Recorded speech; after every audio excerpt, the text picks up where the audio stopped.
নদীর ধারে ছোট্ট গ্রাম, আর ওই গ্রামেতেই বাস করত এক দরিদ্র কৃষক।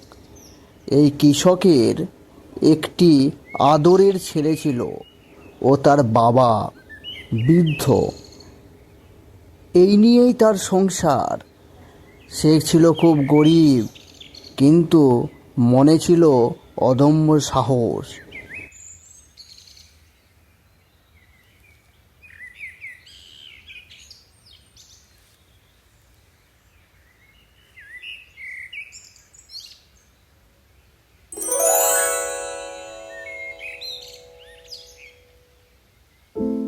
ছেলেটাকে যে ভালো করে ডাক্তার দেখাবো তারও উপায় নেই।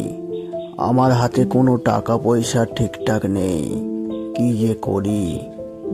ওই দেখ মানিক, তুই এখানে বসে আছিস। আমি ডাক্তার দেখে এলাম, তোর ছেলের খুব বিপদ। তাড়াতাড়ি চল বাবা। ও কষ্টে অনেকক্ষণ থেকে শুয়ে আছে রে। ওর পেটের প্রচুর সেই যন্ত্রণা আবার শুরু হয়েছে। তুই তাড়াতাড়ি চল মানিক, ঘরে চল। তোর ছেলে তোকে দেখতে চাইছে, তাড়াতাড়ি চল বাবা। আমি ডাক্তার দেখে এসেছি, তুই তাড়াতাড়ি চল বাবা, আর বসে থাকিস নি, তাড়াতাড়ি চল। বাবা কি করি বলো তো বাবা, এ বেশ সমস্যা। আমি আমার ছেলেকে যে কিভাবে ঠিক করব ভগবানই জানে। ওর পেটের অনেক দিন থেকে সমস্যা হচ্ছে, বড় ডাক্তারও দেখাতে পারছি না। কি হবে বাবা, আমার ছেলের কি হবে? তুমি বলো বাবা, আমি কি করি? আমি এখন কি করি? আমি অসহায়।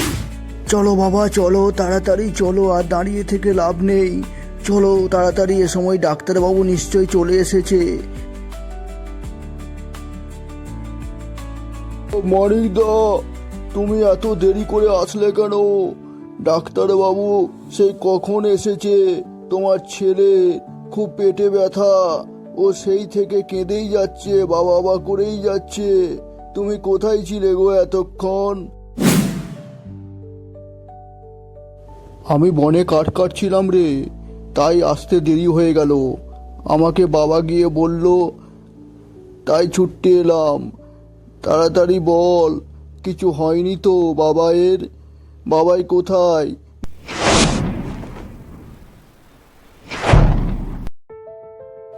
এই তো মানিক, এসে গেছো দেখছি।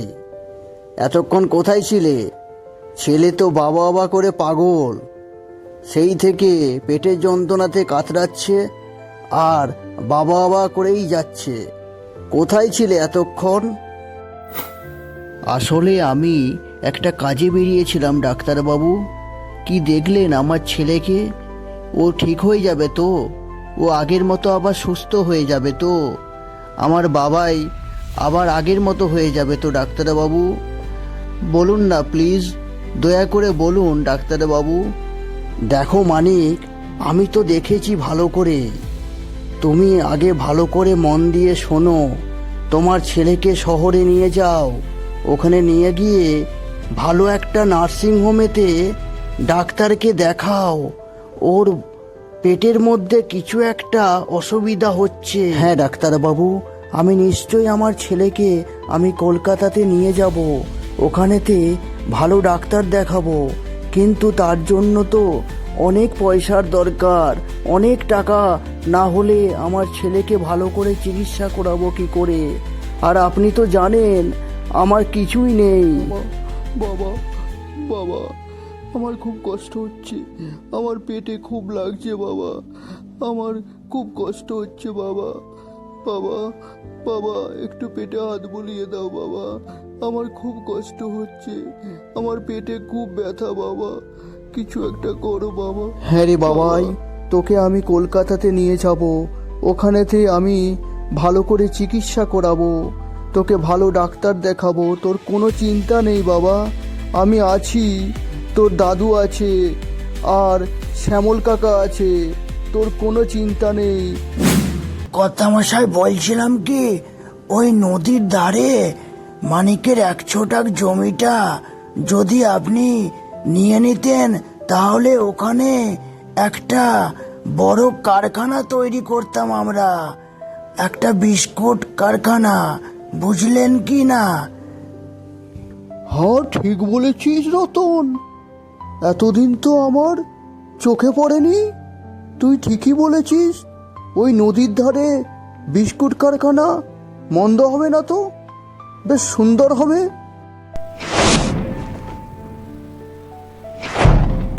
না, কর্তামশাই বাড়িতে আছেন? আমি মানিক। আমি এসেছি আপনার কাছে একটা অনুরোধ নিয়ে।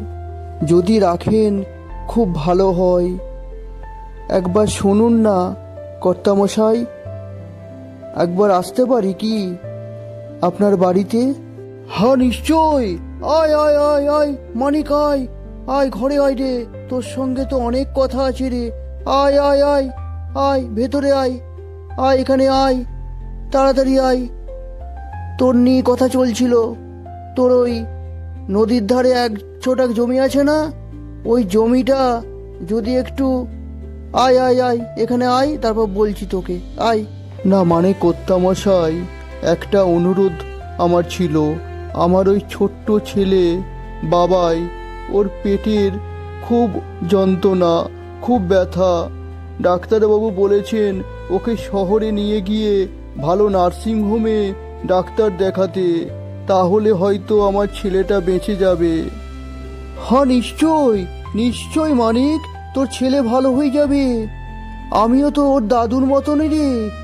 না না না, তুই আর দেরি করিস না, তুই কলকাতায় চলে যা। যা, তোর যত টাকা লাগে বল, আমি তোকে দিয়ে দেব। কিন্তু মানিক, তোর সঙ্গে একটা কথা ছিল। আমি কি বলি মানিক, শোনো, আর দেরি করো না। কর্তামশাই যে টাকা দিচ্ছে ওই টাকা নিয়েই চলে যাও, ভালো একটা ডাক্তার দেখাও।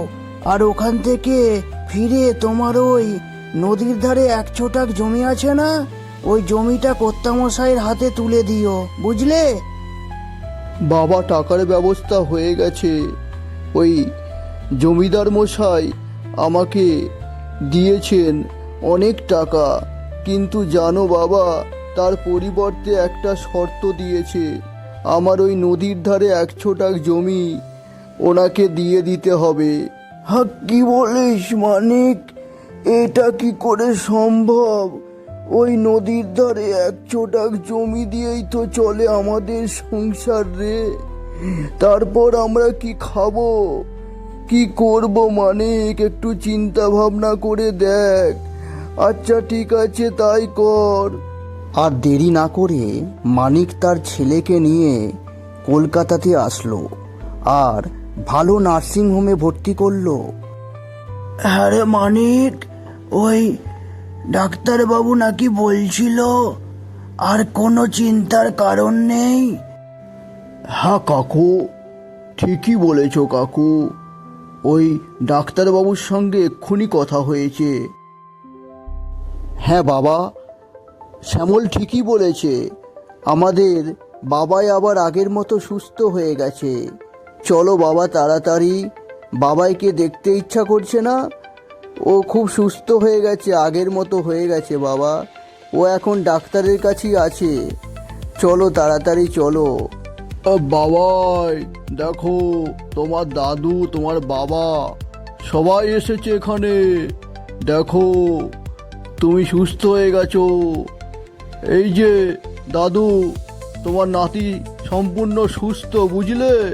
আর কোনো চিন্তা নেই। ওর একটা ছোট্ট অপারেশন করলাম। পেটে একটা একটুখানি টিউমার হয়েছিল, ওইটাকে আমি কেটে ফেলে দিয়েছি। ভালো হয়ে গেছে, বুঝলে? আর কোনো চিন্তা নেই। ডাক্তারবাবু, আপনার অশেষ কৃপা। আপনি সত্যি ভগবানের সমান। আমার নাতিকে আমার কাছে আর আমার মানিকের কাছে ফিরিয়ে দিয়েছেন। ভগবান আপনার ভালো করুক ডাক্তারবাবু। এই যে দেখছি মানিক, তুমি তো ভুলেই গেছো। জমিদার মশাই কি বলেছিলেন মনে নেই বুঝি? ওই নদীর ধারে এক ছোটাক জমি আছে। তুমি না বলেছিলে তোমার ছেলে সুস্থ হয়ে গেলে তুমি ওই জমিটা জমিদারের নামে লিখিয়ে দেবে? হ্যাঁ বলেছিলাম, কিন্তু আমি ওই জমি দিতে পারবো না। আমার ওই জমি থেকেই সংসার চলে। আমি আমার ছেলেকে বাবাকে নিয়ে কোথায় যাব, কি খাওয়াবো? ওই জমি থেকেই আমার আয়, আর কিচ্ছু নেই আমার। দয়া করো। আরে মনিক, তোর কি ব্যাপার রে? হ্যাঁ, তুই আমাকে কথা দিয়ে কথা রাখলি না? তোর ওই নদীর ধারে 1 ছটাক জমিটা আমাকে দিবি বলেছিলি, কিন্তু কি রে, তুই তোর ছেলে ভালো হয়ে যেতি ব্যাস তুই ভুলে গেলি? বাহ, এটা কি ঠিক করলি মানিক, বল? দেখুন জমিদার মশাই, আমার ওই নদীর ধারের 1 ছটাক জমি সম্বল। আমি আমার ছেলে আর বাবাকে নিয়ে কোথায় যাব? তাদেরকে কি খাওয়াবো বলুন? আপনি একটা বিচার করুন। এইভাবে আমাকে পেটে মারবেন না, আমার ওই জমিটা কেড়ে নেবেন না জমিদার বাবু। এই এরকম বলিস না মানিক। এই এই তুই চুপ কর। তুই যদি ওই জমিটা না দিস না, তাহলে কিন্তু খুব খারাপ হয়ে যাবে, বুঝলি? হ্যাঁ, দরকারের সময় হাত জোর করে নিয়ে চলে গেলি, আর দরকার ফুরিয়ে গেল, ব্যাস হয়ে গেল। এর প্রতিশোধ আমি নেব রে। আমাকে দয়া করুন জমিদার বাবু, আমাকে ক্ষমা করে দেবেন। আমি অনেক ভুল করেছি আপনাকে কথা দিয়ে। আমার ওই ছেলের ডাক্তার দেখানোর জন্য যে টাকা দরকার হয়েছিল, যেটা আপনার কাছ থেকে হাত পেতে নিয়েছিলাম, সেটা আমি আস্তে আস্তে শোধ করে দেবো। আমাকে সময় দিন জমিদার বাবু। এই চুপ চুপ, একদম চুপ।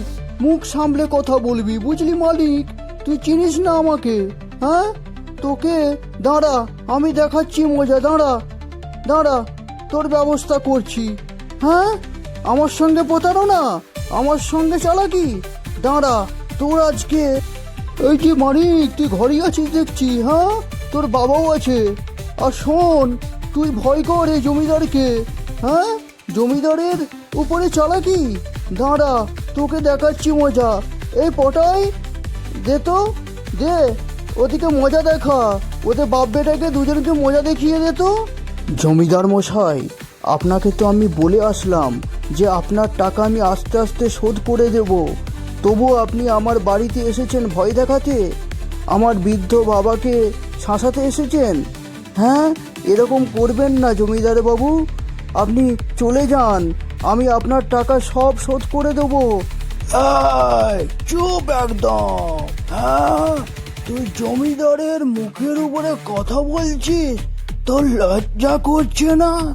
তুই এই পটায়ের সামনে দাঁড়িয়ে আছিস, তোর ভয় করছে না? তুই জানিস আমি তোকে এক্ষুনি শ্মশানে পাঠিয়ে দিতে পারি, তোদের দুজনকেই। দেখ পটায়ের খেল। তারপর ছেলেকে বাঁচাতে গিয়ে তার বাবা পটায়ের হাতে খুন হয়ে গেল। ওই জমিদার তার বাবার প্রাণ কেড়ে নিল, আর মানিক অনাথ হয়ে গেল। সে তার বাবাকে হারালো। বাবা, বাবা, দাদু এভাবে শুয়ে আছে কেন? বাবা, বাবা, দাদুর কি হয়েছে? বাবা, বাবা, দাদুর কি হয়েছে? বাবা, বাবা, দাদু কথা বলছে না কেন? দাদা, বাবা, দাদু কথা বলছে না কেন? বাবা, বাবাই, তোর দাদু আর নেই রে। তোর দাদুকে ওই জমিদার বাবু মেরে দিয়েছে। তোর দাদু আর নেই আমাদের মধ্যে।